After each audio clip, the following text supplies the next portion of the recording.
ஒரு பெரிய விபத்தில் குபேரன் என்ற ஓய்வு பெற்ற ஆசிரியர் சுயநினைவிழந்து கோமா நிலையில் இருக்கிறார். அவர் தனது பூர்வீக சொத்துக்களெல்லாம் விற்று காசாக்கி வைத்திருக்கிறார். அந்த காசை எங்கு வைத்திருக்கிறார் என்பதை கண்டறிவதுதான் கதை. கதைக்குள் செல்வோமா?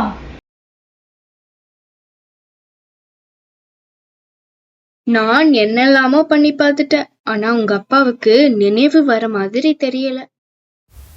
அப்பா பணத்தெல்லாம் பத்திரமா வச்சிருக்கிறாரான்னு தெரியல. அப்பா கிட்ட ஒரு 10 கோடி ரூபாய்க்கு சொத்து இருக்குமோ?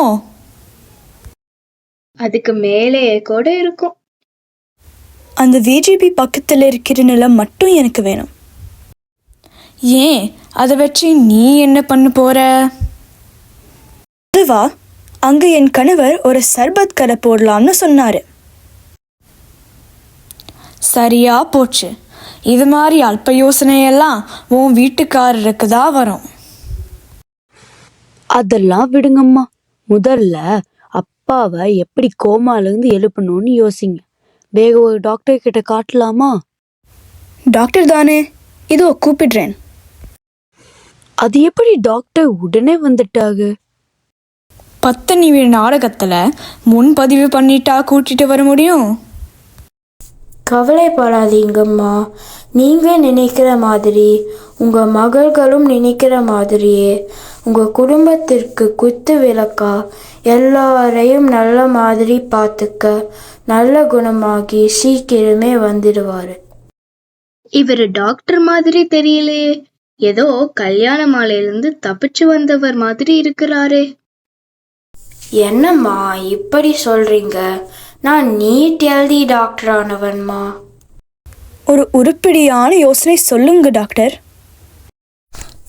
96 கோமாக்கு போனதால அதுக்கு முன்னாடி அவருக்கு நடந்த நிகழ்ச்சிகளை எல்லாம் அவர் கண் முன் நடத்தி காட்டலாம், அல்லது அந்த இடத்திற்கு கூட்டிட்டு போய் காட்டலாம்.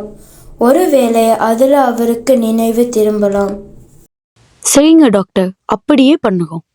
அப்பாவுக்கு ரொம்ப பிடிச்சது அவர் பார்த்த ஆசிரியர் வேலைதான். அவர் வேலை பார்த்த அதே பள்ளிக்கூடத்துக்கு கூட்டிட்டு போவோம். சரியா சொன்னீங்க. அப்படியே செஞ்சு பார்க்கலாம்.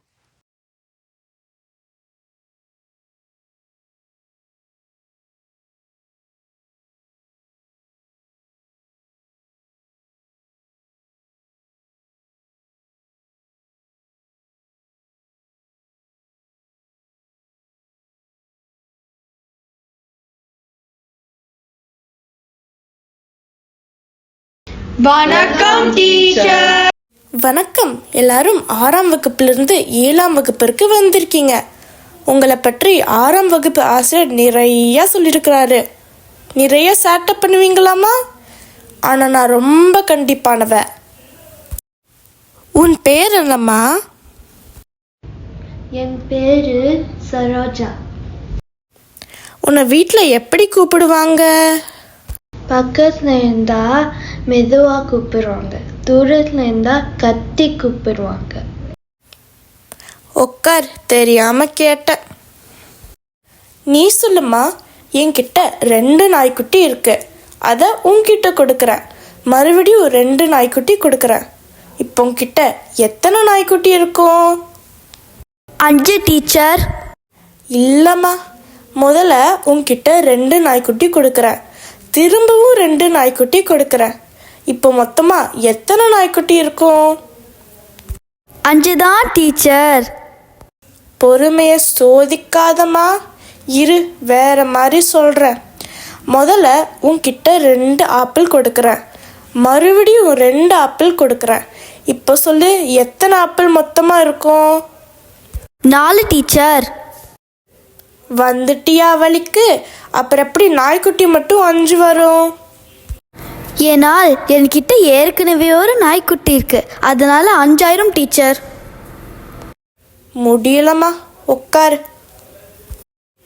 முகலாய் பேரரசு எது வரைக்கும் ஆட்சி செய்தார்கள்? நீ சொல்லு பாப்போம். பக்கம் 7 பக்கம் 9 வரை டீச்சர். இப்போ நான் பக்கத்தில் வந்தால் என்ன ஆகும் தெரியுமா? எல்லாரும் வீட்டு பாடம் எழுதிட்டு வந்தீங்களா? இல்லை டீச்சர், நான் எழுதலை. ஏன்னா எங்கள் அப்பா ஊரில் இல்லை. நீ வீட்டு பாடம் எழுதாதற்கும் உங்க அப்பா ஊர்ல இல்லாதற்கும் என்ன சம்பந்தம்? எங்கள் வீட்டு வேலையெல்லாம் எங்கள் அப்பா தான் செய்வார். உங்களெல்லாம் வச்சுட்டு நான் எப்படிதான் பாடம் நடத்த போறேனே தெரியல. நீ சொல்லு, பூமியின் எடை எவ்வளவு? கடல், இந்த கட்டிடம் எல்லாத்தையும் சேர்த்து சொல்லணுமா இல்லைன்னா தனித்தனியாக சொல்லணுமா டீச்சர்? இப்படியெல்லாம் கேள்வி கேட்டு எனக்கு தெரிஞ்ச 1-2 விஷயத்தும் மறக்க வச்சிருவீங்க போல. உட்கார், நீ சொல்லு, நமக்கு பக்கத்துல சூரியன் இருக்கா இல்லை நிலா இருக்கா? நிலாதான் டீச்சர். எப்படி சொல்ற? நிலா நம்ம வகுப்பில் தான் இருக்கிறாள், சூர்யா பக்கத்து வகுப்பு. எல்லாரும் நல்லா வருவீங்க. சரி சரி, நேரம் ஆயிடுச்சு, இன்னைக்கு இது போதும்.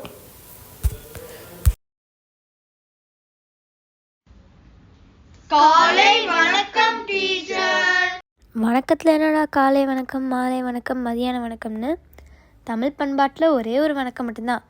வெளிநாட்டுக்காரங்கிட்டேருந்து அப்படியே எல்லாத்தையும் காப்பிடிக்காதீங்க. சரி, இப்போ எல்லாரும் தமிழ் புத்தகத்தை எடுங்க.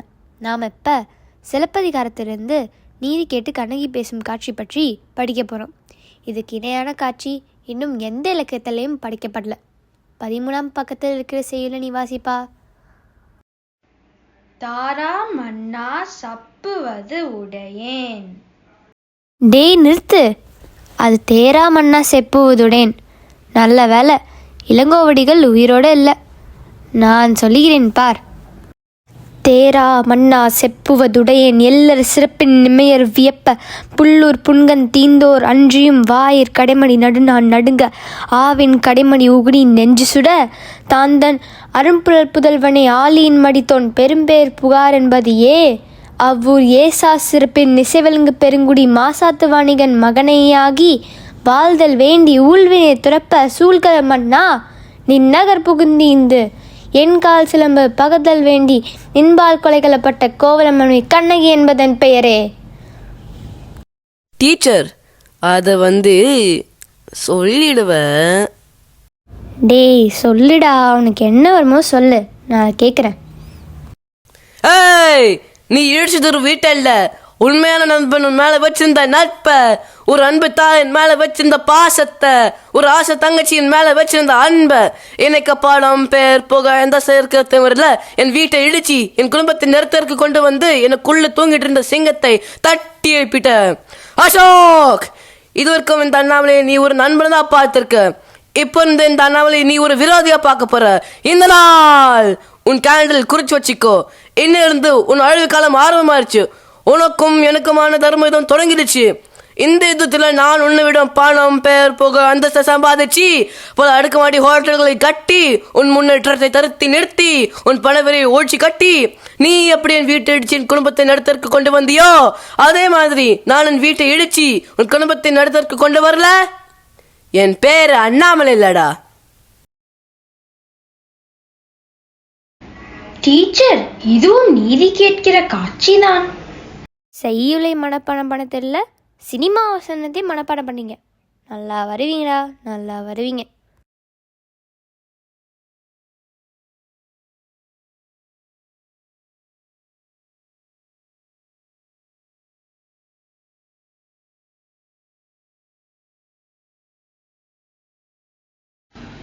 முதலில் பள்ளிக்கூடத்திற்கு சென்றார்கள். எந்த முன்னேற்றமும் இல்லை. அடுத்ததா அவங்க வருடா வருடம் நடக்கிற கோவில் திருவிழாக்கு போலாம்னு முடிவு செஞ்சாங்க. கோவில் திருவிழான்னு என்ன சும்மாவா? ஆட்டம் பாட்டம்னு ஊரே குதூகலமா இருக்கும். இங்க என்ன நடக்குதுன்னு பார்க்கலாம் வாங்க.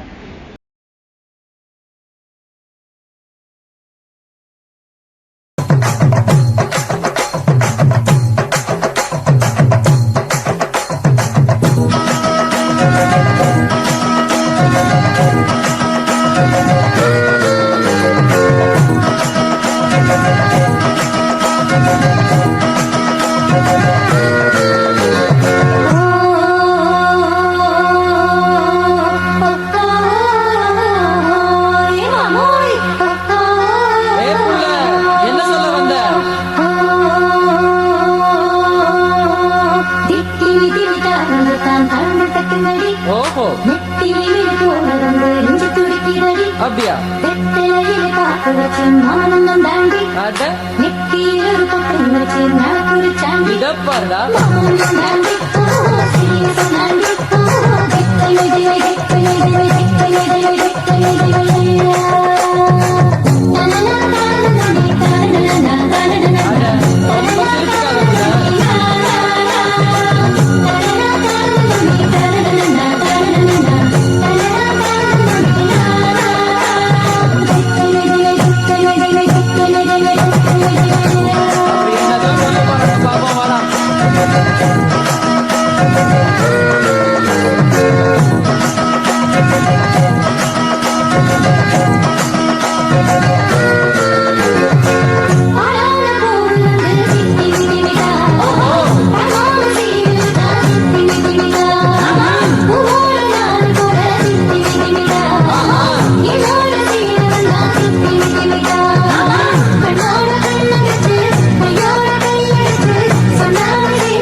என்னப்பா எப்படி இருக்க? ஆளை பார்த்து ரொம்ப நாள் ஆச்சு. ஊரில் தான் இருக்கியா? ஆமாம், இங்கே தான் இருக்கேன். அது ஒன்றும் இல்லை, நம்ம பள்ளிக்கூட வாத்தியாக இருந்தானே குபேகன், தெரியுது அடையாளம்? இன்னுமாவ கோமால இருக்கான்? இவனை கோமாலிருந்து எழுப்பதான் நாங்கள் எல்லாரும் முயற்சி செய்யறோம். பழகின இடங்களுக்கெல்லாம் கூட்டிட்டு போக சொன்னாங்க டாக்டர். அதான் பள்ளிக்கு கூட்டிட்டு வந்தோம், அப்படியே கோவிலுக்கும் வந்தோம். எனக்கு ஒரு யோசனை தோணுது, அது முயற்சி செஞ்சு பார்க்கலாம். நாளைக்கு நான் வீட்டுக்கு வரேன். வாங்க வாங்க, அப்பாவின் நண்பர் இவர். ஒரு யோசனை இருக்குன்னு நேத்து சொன்னார், முயற்சி பண்ணலாம்னு வந்திருக்கார். ரொம்ப நல்லது. ஐயோ ஐயோ, போச்சே போச்சே, எல்லாம் போச்சே. கட்டிலுக்கு அடியில மறைச்ச பணம் எல்லாம் வீணா போச்சே. ஆமா, இவங்களா யாரு? என்னங்க, உங்களுக்கு குணமாகிருச்சு. இவங்க நம்ம பிள்ளைகள், வளர்ந்து பெரிய ஆளாகி விட்டாங்க. அப்படி என்ன சொன்னீங்க அவர் காதுல? உடனே எழுந்துச்சுட்டாரு. அதுவா, 1000 ரூபாய் நோட்டெல்லாம் செல்லாதுன்னு அறிவிச்சிட்டாங்கன்னு சொன்னேன். உடனேயே எழுந்துட்டான். நல்ல வேலை செஞ்சீங்க, மிக்க நன்றி.